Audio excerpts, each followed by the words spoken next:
Senhor, eu sei que tu me sondas, sei também que me conheces. Se me assento ou me levanto, sabes os meus pensamentos. Quer deitado, quer andando, sabes todos os meus passos. E antes que haja em mim palavras, sei que em tudo me conheces. Senhor, eu sei que tu me sondas. Senhor, eu sei que tu me sondas. Senhor, eu sei que tu me sondas. Senhor, eu sei que tu me sondas.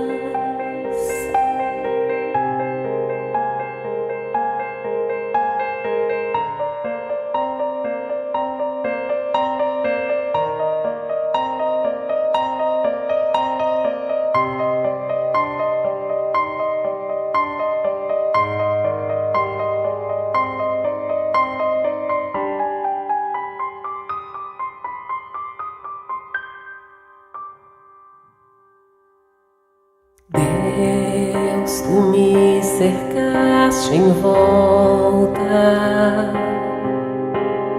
tuas mãos em mim repousam, tal ciência é grandiosa, não alcanço de tão alta. Se eu subo até os céus, sei que ali também te encontro. Se no abismo está minha alma, sei que ali também me amas. Senhor, eu sei que tu me amas.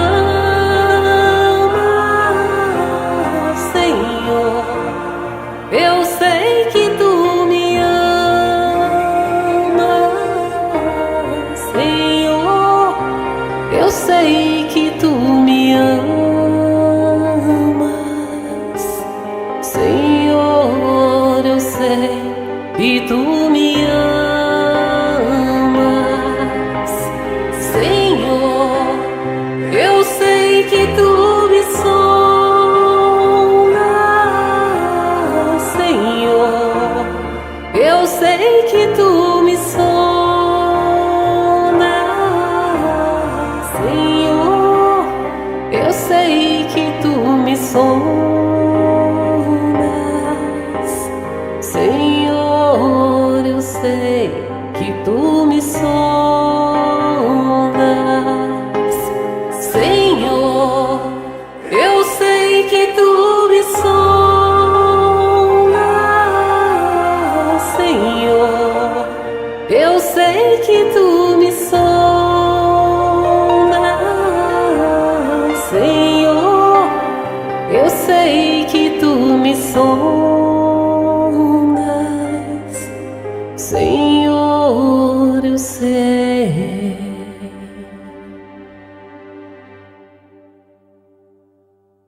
que tu me sondas,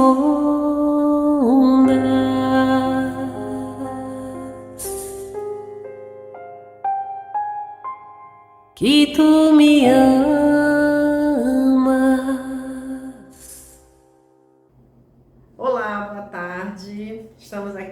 Rádio Assistência Recanto da Paz. Vamos gravar a palestra de domingo, deste domingo, dia 24, que é um tema muito legal. Olá, sou seu anjo guardião, a Helena Lasmar, que esteve conosco, trazendo essa conversa aqui no nosso Evangelho Terapia. Infelizmente tivemos uns problemas técnicos, a palestra não deu para ser transmitida ao vivo e não ficou. Mas hoje nós estamos aqui gravando essa palestra, hoje dia 25, estamos aqui na nossa sala de atendimento espiritual, porque não dá para ser no jardim, porque está muito calor, esse calor maravilhoso da nossa cidade. E a Helena fez essa gentileza de estar aqui conosco hoje. Vou ler uma mensagem da nossa abertura, que é do nosso livrinho Jesus no seu dia a dia, do Agnaldo Paviani, o Espírito José, e ele nos traz uma mensagem muito legal, que é: faça a sua parte. Manter excesso de preocupações atrapalha o raciocínio e leva ao estresse. É natural que tenhamos preocupações, no entanto, preocupações em demasia revelam falta de confiança. A casa espírita onde trabalha não possui recursos para manutenção? Faça a sua parte e o recurso chegará. Os companheiros não compreendem seus nobres ideais? Faça a sua parte e o tempo será seu advogado. Os familiares queridos não acompanham ao centro? Faça a sua parte e sua perseverança os convencerá. As lutas estão difíceis? Faça a sua parte e seu destino tomará outro rumo. Os problemas se avolumam, o sofrimento bate a porta? Faça a sua parte, Deus é Pai e cuidará de você. O planeta Terra só piora com guerras, terremotos, corrupção? Faça a sua parte, Jesus cuida do resto. Afinal, é o governador espiritual. Preocupe-se com aquilo que merece sua preocupação. Não poderá resolver os problemas do mundo.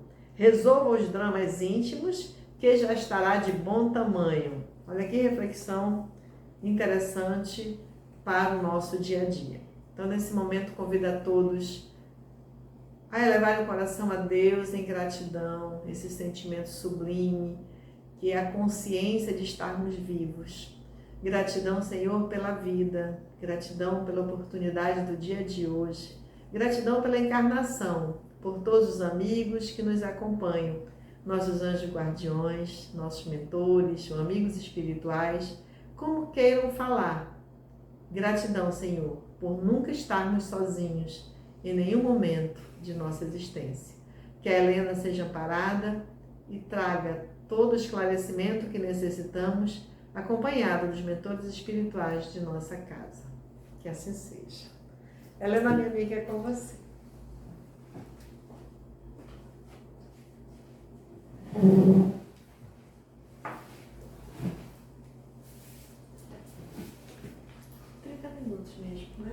Prezados amigos, queridos irmãos, muita paz para os nossos corações.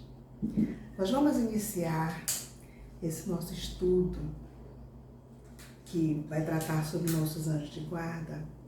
Nós vamos iniciar com um louvor ao nosso anjo de guarda maravilhoso de toda a humanidade. É uma poesia de autoria do Espírito Alta de Souza, numa psicografia do nosso querido Chico Xavier. E este poema intitula-se Senhora da Amargura. Ele diz: Mãe das dores, Senhora da amargura, eu vos contemplo o peito lacerado pelas marcas do vosso filho muito amado, nas estradas da vida ingrata e dura. Existe em vosso olhar tanta ternura, tanto amor divinizado, que do vosso semblante torturado irradia-se a luz divina e pura, luz que clareia a senda mais trevosa, excelsa luz, divina e esplendorosa, que clareia, que conduz, que ampara e guia. Minha Senhora, Vossas lágrimas são tão belas que assemelham-se a fulgor das estrelas. São gotas de luz nas trevas da agonia. Alta de Souza, Espírito Alta de Souza. Anos 70. Naquele tempo, os jovens, eles buscavam muito o que chamavam de iluminação.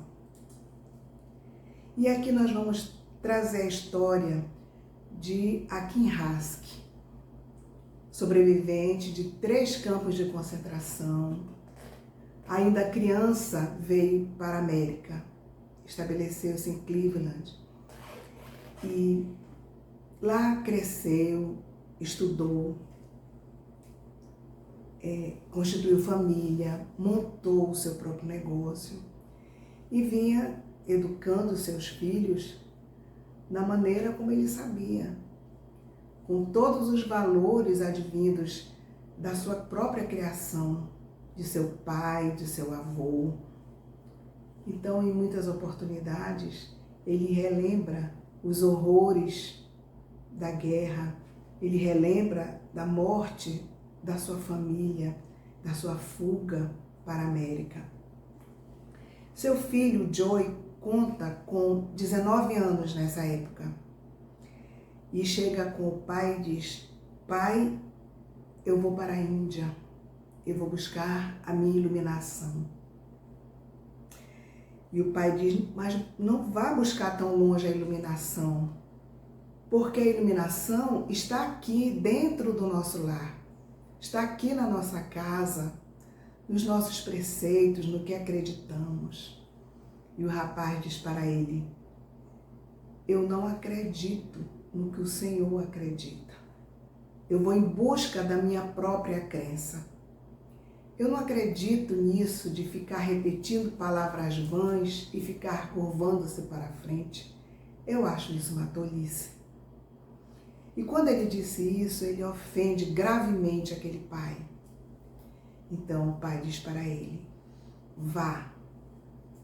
Eu sei que você vai por causa da sua namorada, mas vá, mas não retorne para esta casa. Esta casa não é mais sua.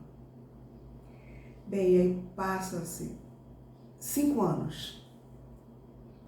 Então, Joey já está na cidade de Mumbai, que em 1995 passou a ser Mumbai. Naquele tempo, era uma cidade de mais de 6 milhões de habitantes. E nesse mundo de gente, ele encontra um colega de faculdade, ao acaso, entre aspas, na rua.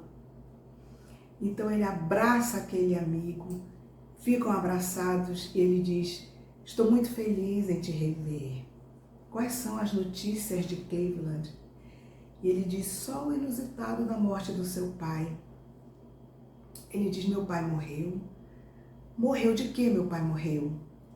Ele diz: todos dizem que ele morreu de tristeza. E aí ele pensa: matei meu pai. Aí o amigo diz: mas antes de morrer ele foi a Jerusalém. Ele fez uma viagem e depois que ele retornou, ele ficou recluso. Não saía para ir a médico, não saía para nada, não trabalhava mais e acabou morrendo. E o rapaz fica num desespero.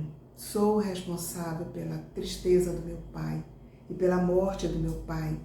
E nesse momento ele já estava muito arrependido do que tinha feito, porque passara 5 anos na Índia e não encontrara a iluminação. Pelo contrário, ele tinha presenciado muita pobreza. E uma pessoa acostumada com os padrões americanos, para ele aquilo era revoltante. E ele pensava em voltar, mas lembrava das palavras do pai quando lhe disse: para cá não volte. Então ele decide: vou até Jerusalém ver o que meu pai foi fazer. Fala para a namorada que vai. E ela disse: se você for, você não é mais o homem que eu conheci. Ele disse: não importa, eu vou. Se você quiser, você vai comigo. E ela vai. Em 3 dias estão em Tel Aviv, em 5 em Jerusalém. Então ele vai para a Grande Muralha e fica observando. Tem um jovem da idade dele, talvez mais novo, e que ele repete as palavras e inclina-se para a frente. E ele fica observando. E de repente o rapaz toma um papel e começa a escrever. Ele aproxima-se e diz: o que você está fazendo? Ele disse: eu estou escrevendo um pedido para Deus. Eu vou dobrá-lo e vou encontrar uma fresta na muralha para que Deus receba o meu pedido. E ele disse: você pode me emprestar um papel e uma caneta? O rapaz disse: posso. Aí deu para ele o papel e a caneta. E ele escreveu: meu querido pai, perdoe-me, eu estava enganado. Assinado Joy. Aí ele pega o papel e amassa bem para ele ficar fininho. Aí fica olhando, passa meia hora procurando uma fresta e não tem. Aí quando ele se afasta um pouco, ele passa a mão assim e cai um papel. Daí ele junta o papel e vê que o papel está bem amarelado. Ele diz: esse pedido está muito antigo, creio que ele já foi atendido. Ele pensou: ninguém vai se importar se eu colocar o meu pedido no lugar.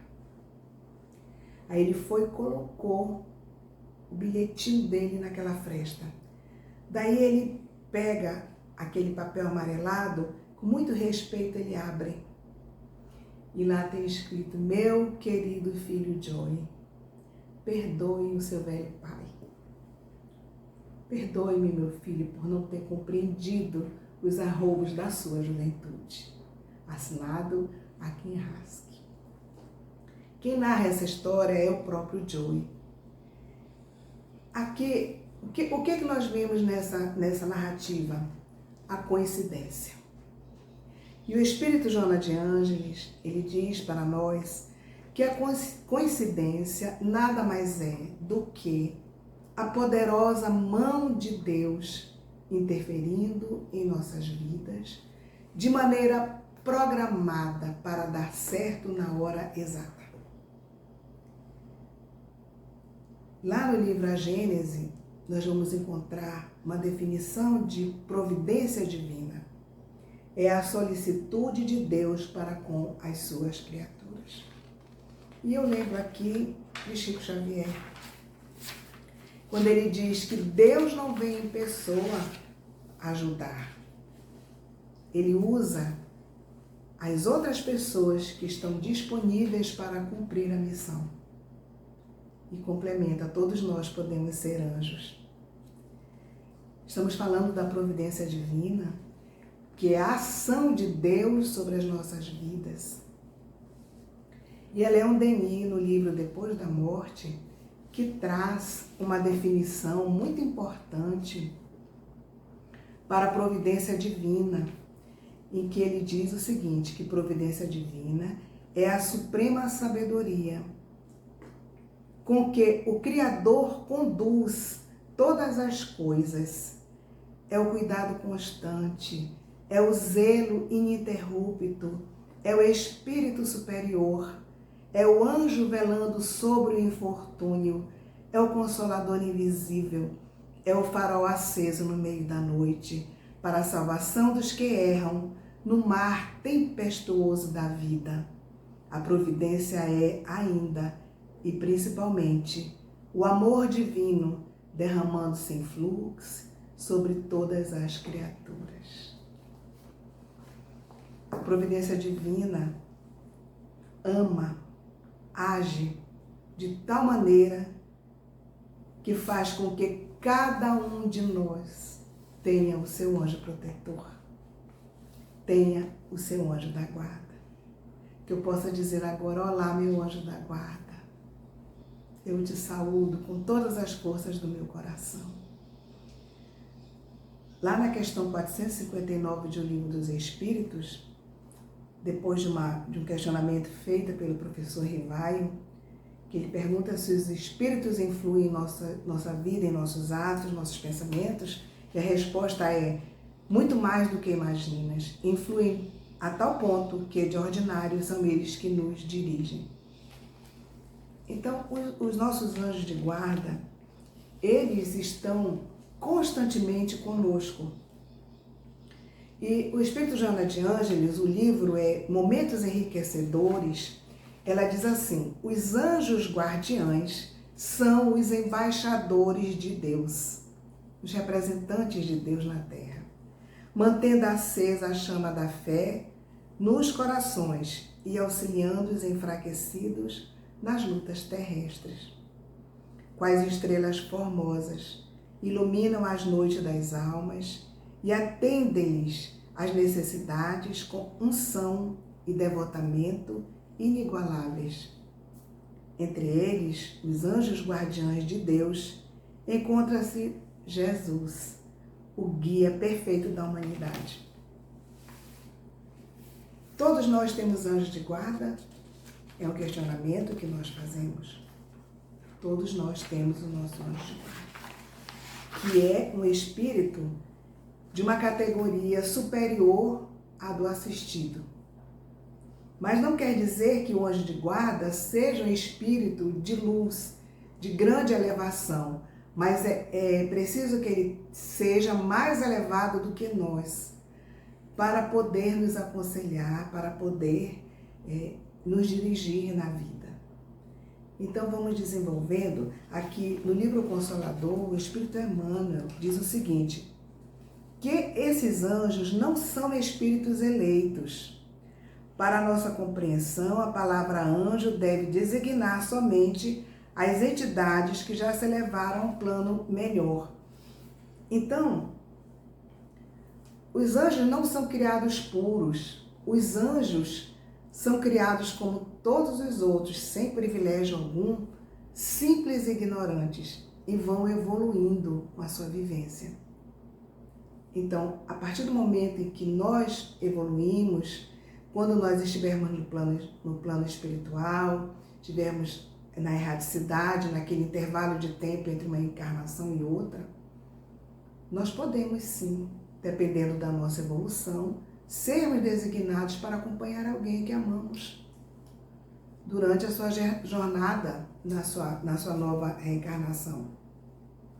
E lá no livro dos médiuns nós encontramos: os anjos não são seres à parte de uma natureza especial. São os espíritos de primeira ordem, onde estão aqueles que se encontram no estado avançado de puros espíritos. Então, eles também estão em evolução. E muitas vezes esses nossos anjos de guarda estão cumprindo uma missão para o seu aprimoramento. Porque muitas vezes ser o anjo de guarda de determinada criatura vai requerer um sofrimento à parte, vai requerer um sacrifício a mais. Então, é uma missão.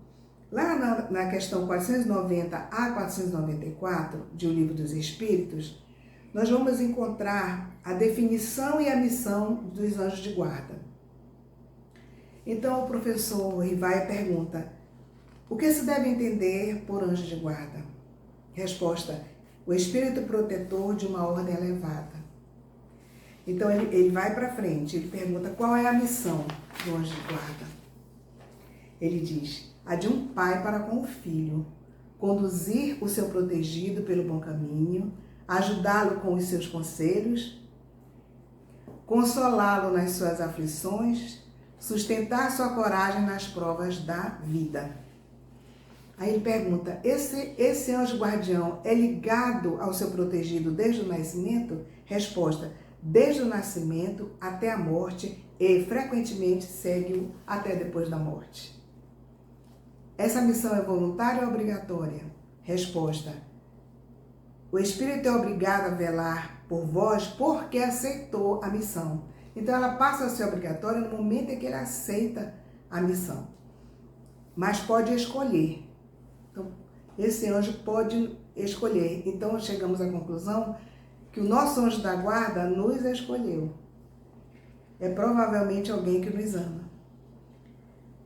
Aí ele pergunta: se está ligado a uma pessoa, ele deixa de proteger os outros indivíduos?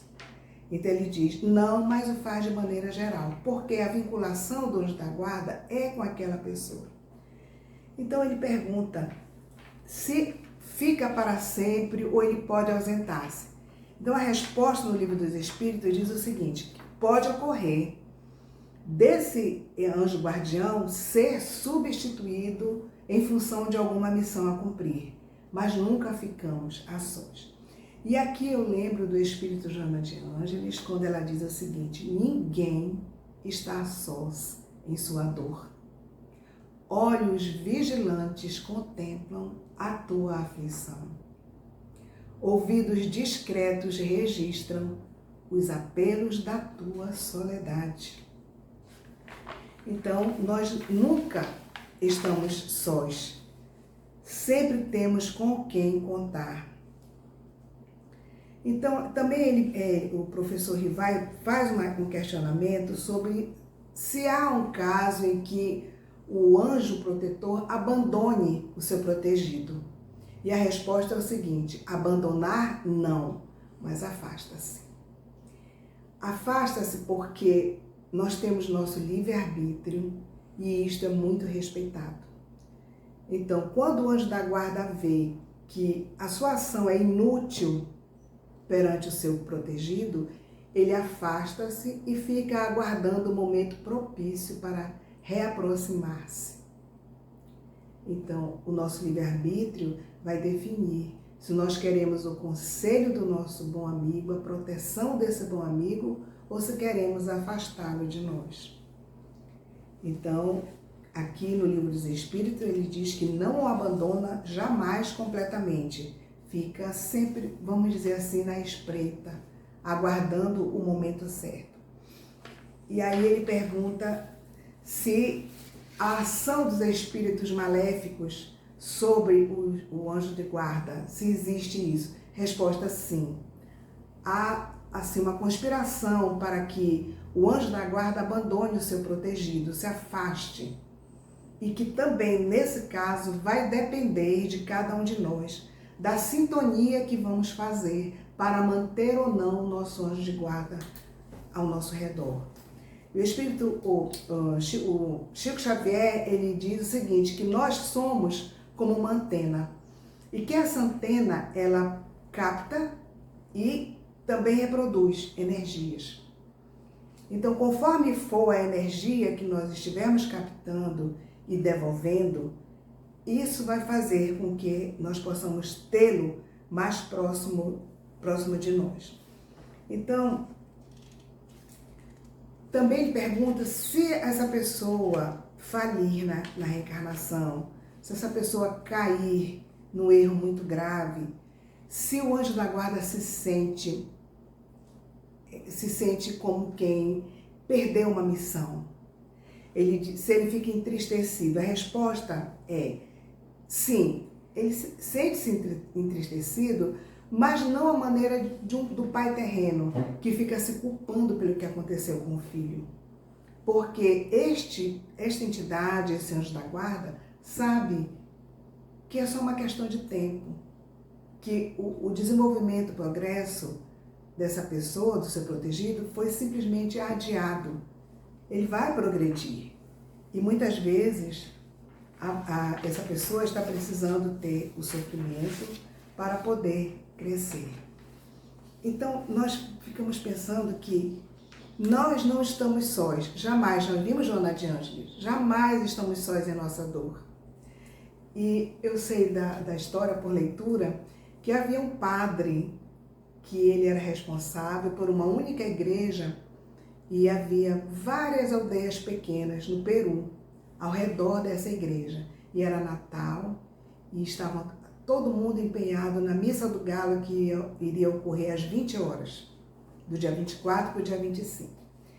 Aí pela manhã ele pegou o cavalo e foi percorrer as aldeias para visitar as pessoas enfermas que não poderiam ir para a Missa do Galo, que era o grande festejo de Natal daquelas criaturas. Então, de repente, ele sente um passamento, ele fica tonto, quase cai do cavalo. O que eu tenho, o que eu estou sentindo? Aí, de repente, ele se vê desnorteado. Ele diz, não sabia onde estava, não sei onde estou. estou perdido. O que eu vou fazer? Aí ele pensou, eu só tenho que estar às 20 horas na igreja. Daí ele pensa, eu vou deixar a critério do cavalo. Aí ele solta as rédeas e deixa o cavalo ir e em cima do cavalo vai. Em dado momento ele vê um casebre humilde, todo coberto de palha. Ele diz, uma casa, alguém vai me ajudar. Alguém vai me dizer o sentido que eu devo ir. Quando ele chega, ele bate, ninguém abre, ele resolve entrar. Quando ele entra, tem uma senhora idosa deitada no chão. Aí ele vai até ela, toca nela e pergunta, minha filha, você está bem? O que você tem? E ela olha para ele e diz, é um padre? Ele disse, sim, minha filha, sou um padre. Ela disse, eu pedi tanto a Deus, padre. Meu Deus, me mande um padre para me dar a extrema-unção. E aí ele dá a extrema-unção para ela e logo depois ela morre. A providência divina que age em nossas vidas, por intermédio das outras pessoas. Então, a gente percebe isso muito na nossa vida. O nosso anjo de guarda, ele interfere na nossa vida, desde que assim nós permitamos. Às vezes a gente diz assim, na minha rua tem tantas casas, são muitas casas, mas só batem na minha porta para pedir comida, pedir pão, pedir ajuda. Por que só na minha casa? Eu estou numa praça com muitas pessoas, a pessoa vem direto em mim, vem me pedir. Às vezes, nós estamos assim, numa faixa vibratória, estabelecidos numa faixa vibratória baixa. Estamos com pensamentos ruins, estamos com pensamentos de vingança, estamos arquitetando alguma coisa contra alguém. O nosso anjo de guarda quer nos dizer, não vá por esse caminho, não faça isso, espere a justiça divina. Mas ele fala e a gente não consegue ouvir. Então o que ele faz? Ele providencia alguém para vir pedir alguma coisa.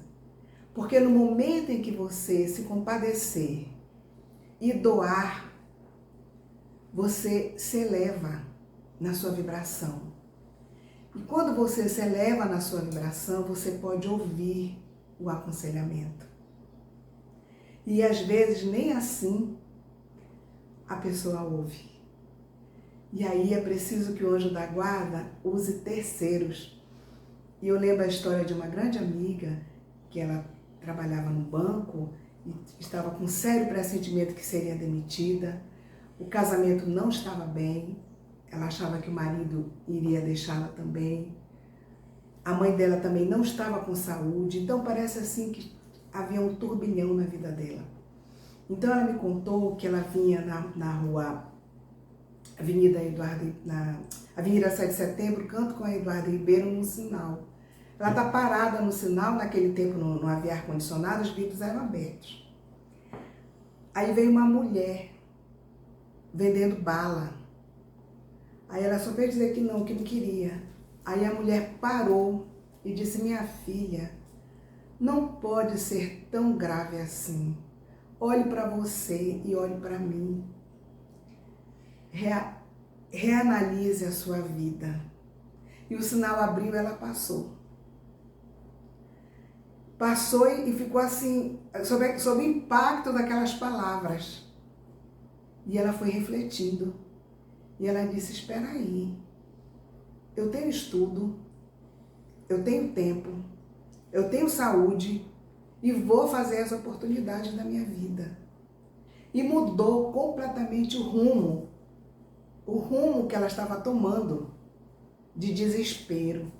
Então, nesse momento, o que aconteceu com ela? Ela saiu de uma faixa vibratória inferior para uma faixa melhor. E a partir dali, ela passa a receber o auxílio e o amparo das entidades que habitam essa faixa melhor. E assim o nosso anjo de guarda, ele age.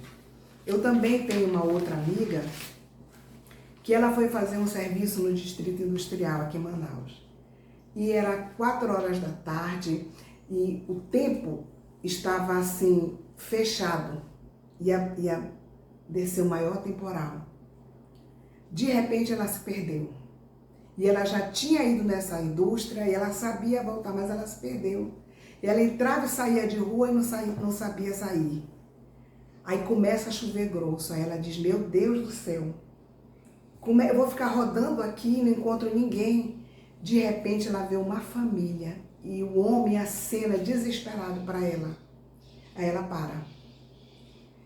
Aí ele diz, minha senhora, pelo amor de Deus, me leve no pronto-socorro. A criança estava passando muito mal. Aí ela abriu a porta de trás, entre aí. Perguntou, o senhor sabe sair daqui? Ele disse, sei. Ele morava ali pelo Mauazinho. E ela pegou essa família e levou até o pronto-socorro. E foi embora para casa.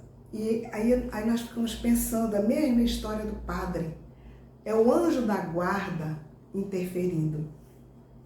O anjo da guarda que interfere em nossas vidas. E aí nós começamos a nossa preleção aqui fazendo um louvor à Nossa Mãe Santíssima, que é o anjo tutelar da humanidade. Quantas vezes nós recorremos a Maria com o nosso coração repleto de aflição? Não temos saída, mas ela nos socorre.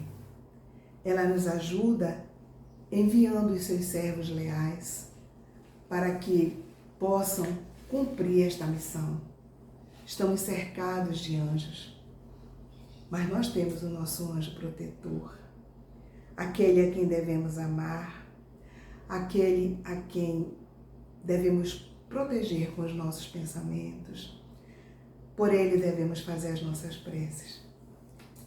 Por isso eu trouxe, para encerrar aqui a minha fala, do Evangelho segundo o Espiritismo, do capítulo 28, item 14, a prece para os espíritos protetores, nosso anjo da guarda.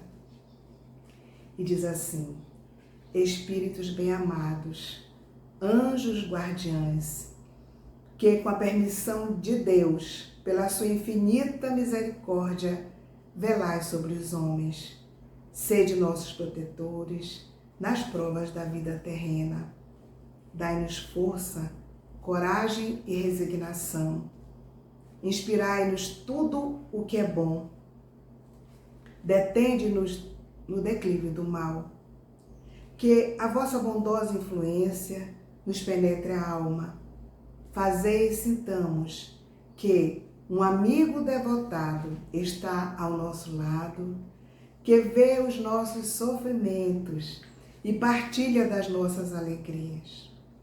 E tu, meu bom anjo, não me abandones, necessito de toda a tua proteção para suportar com fé e amor as provas que praz a Deus enviar-me. Que nós possamos todas as noites da nossa vida fazer como São Luís. Obrigada, meu Deus, pelo meu anjo da guarda. Dizer repetidamente antes de dormir. Meus irmãos, agradeço muito a atenção de todos e a paz do Cristo para todos nós.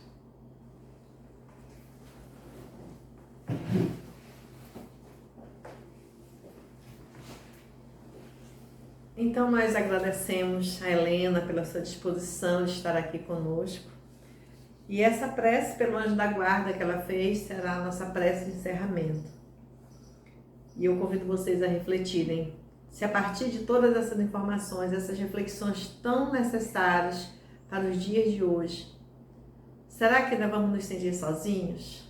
Será que vamos nos entregar à dor, ao desespero, ao desencanto, agora com a certeza de que temos alguém tão mais capacitado para nos guiar do que a nossa própria mente, os nossos próprios conflitos e preocupações, como disse a nossa mensagem inicial? Resolver os dramas íntimos que nós estamos já estará de bom tamanho, e assim nós poderemos ter o auxílio do nosso mentor, Que Jesus nos abençoe. Estamos sempre aqui na Casa de Assistência Recanto da Paz, sempre que você precisar para nos ajudar. Então, compartilhe essa palestra, dê o seu like, curta o nosso canal e se inscreva no canal se você não se inscrever. Até o próximo domingo.